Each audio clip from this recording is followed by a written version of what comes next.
Hello, ako nga pala si Ruel.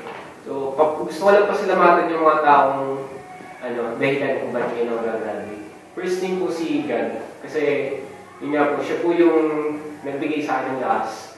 Kumbaga, dahil po sa akin lahat nito, mga blessings na pang araw-araw ay na naghihirap kami.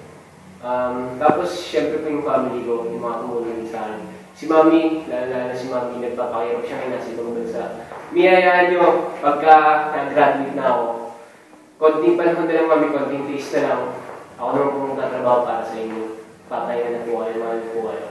Tsaka, ano pa, sina Tita Del po, sina Tita Del. Tita, marami pong utang na loob sa inyo, kaya nyo po makakabawi rin po ako. Hindi ko kayo makalimutan.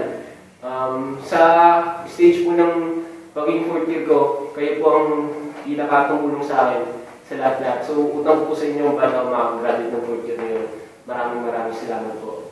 Tapos, gusto ko rin po salamatan po si Teacher Dita na kahit po wala akong pera, tinanggap niyo po ako dito na makapag-aral po.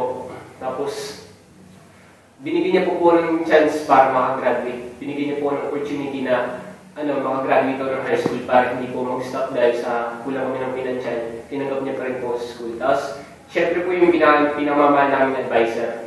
Siya po yung sa amin, bumudo. Siya po yung naglagay ng laman sa amin. Socially, physically, emotionally. Siya po ang kailan. Hinubog niya po kami.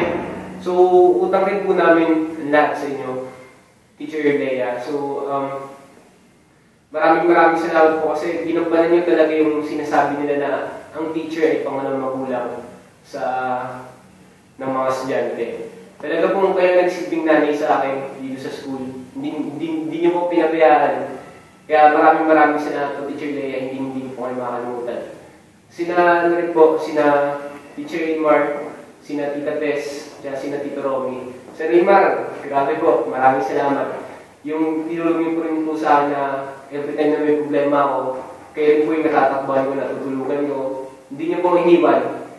Sa mga tropa ko, sila Andoy, sina Ogie, sina Aboy, sina Joseph. Tsaka syempre yung mga klase ko, fourth year, the best kayo. Hindi ko kayo makalimutan. Message ko lang sa inyo sa fourth year na walang iwanan hanggang sa magkahibali-wali tayo. Ilang taon na lumipas dahil kayo nandito. Huwag niyo makakalimutan dahil hindi ko rin kayo makakalimutan. Ilamin.